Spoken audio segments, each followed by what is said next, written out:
I believe that the society sees the woman through different lenses during different phases of her life.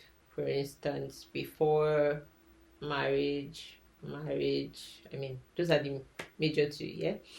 So before marriage, in a typical African home, the woman is expected to, prepare for marriage, prepare to serve her husband, raise her children, support the man in the best way, and maybe just bag a bachelor. If she succeeds or not, I think the society is that if the woman doesn't succeed, at least she'll be fine as long as the husband is fine.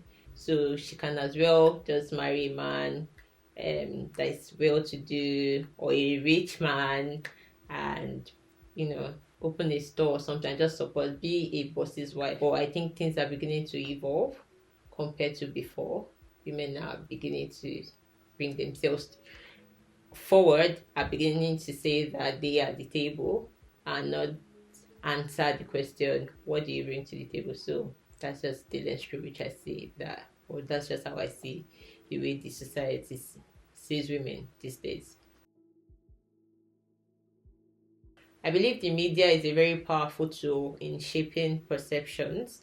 And yes, I believe that the society has been changing the way women behave towards their husbands. I'm not going to give any particular example. Now, I have seen a lot of influencers or celebrity marriages crash, or some people, this is just an example amongst many, marry for money, and or I don't want to say marry old people, sorry, because that is a very important one. So I have seen many people marry for money, regardless of the age of the man. For instance, I've seen them marry for money, and sometimes I check this comment section and I see women saying, "Oh, that's the life they want to live, regardless of whether the marriage is crashing or not." So these days, you see that the society is shaping the way women think that, oh, you can marry for money, regardless of whether the man has sense or not. Just make your money and move on with your life, take care of your kids, and be fine. Enjoy, have the best life you have. So I definitely believe that the society is shaping the way women think, and social media or media has been a powerful tool in also influencing their realities.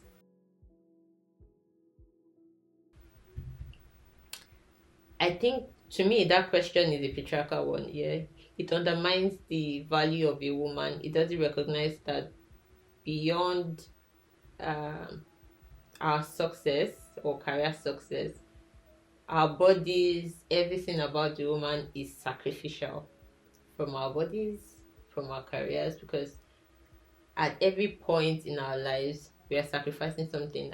For instance, I know some women who go through menstrual pain and can do nothing. I know some women who, years after they've had their babies, they're still in pain. Maybe they're treating one thing or another. They have some health conditions that they never healed from, especially before in the past, that science had not yet, or medicine had not yet advanced to this level. So for me, what do you bring to the table is a question that should never have been had. It is patriarchal, and it's one that undermines the value of a woman or anybody it is addressed to. So how do you respond to that now? So for me, I'll just say, recognize your self-worth. Do not compare yourself to anybody. Do not compare yourself to anybody. No marriage. Just try to be the best version of yourself in any way you can. Don't feel like, oh, there's someone that she has 5 children, or she has 3 children, and see what she has achieved. It could be that she has 12 house helps and you're just the only person in your family, staying with the child, supporting your husband. So that question, what do you bring to the table?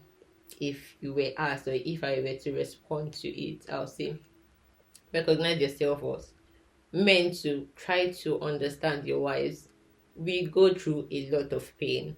I would suggest that every man should be in the labor room with his wife if your wife is pregnant. Go through that experience just for once. Not even for once. I mean for every. In short, if you've had children and maybe your wife is pregnant, just try to experience it. I don't know how I don't want to say cesarean section is. So I don't know how a cesarean section is, but that giving birth like a Hebrew woman style. Go through it and let me know if you will still go and ask your wife what she brings to the table.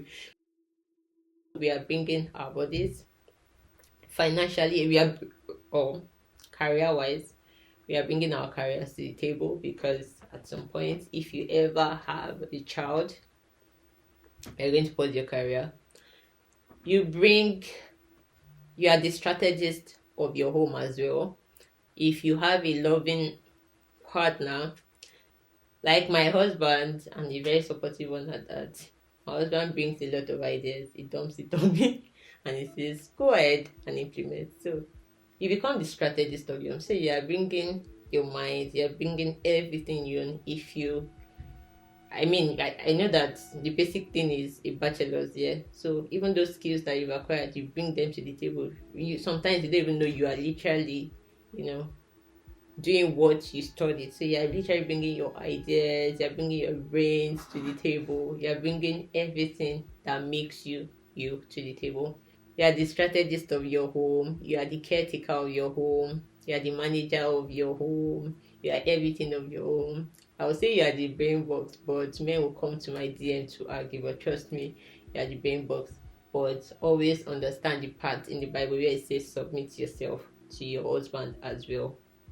I don't want to go down the submission discussion yet, but it also says submit to your husband. That means you also recognize that he's the head of the home, he's also bringing ideas, and you guys are working in synergy. You are not imposing, you're trying to read it from not I want to impose my ideas, but you want to have a conversation. You want to think critically and not emotionally, that he must answer me.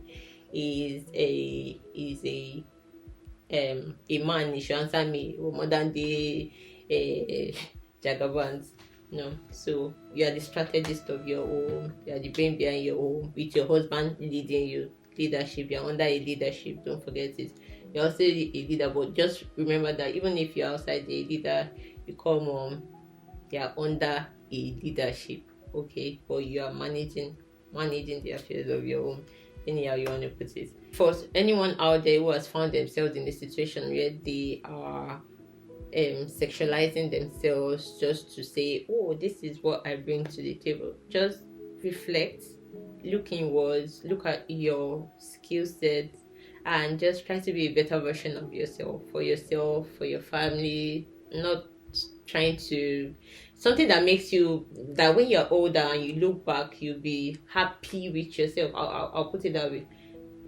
Do something that when you're older and when you look back, you are happy with yourself at what you did, because in the end, when we are at that ripe old age, you want to be able to look and say, yes, I did this and I was happy. I impacted this person. I was happy. I impacted my husband's life positively, or my children's lives positively. So if you can reflect and try to just be a better version of yourself, for your family, you not really need to, feel like you need to dress the part to impress anybody, because really, who are we trying to impress?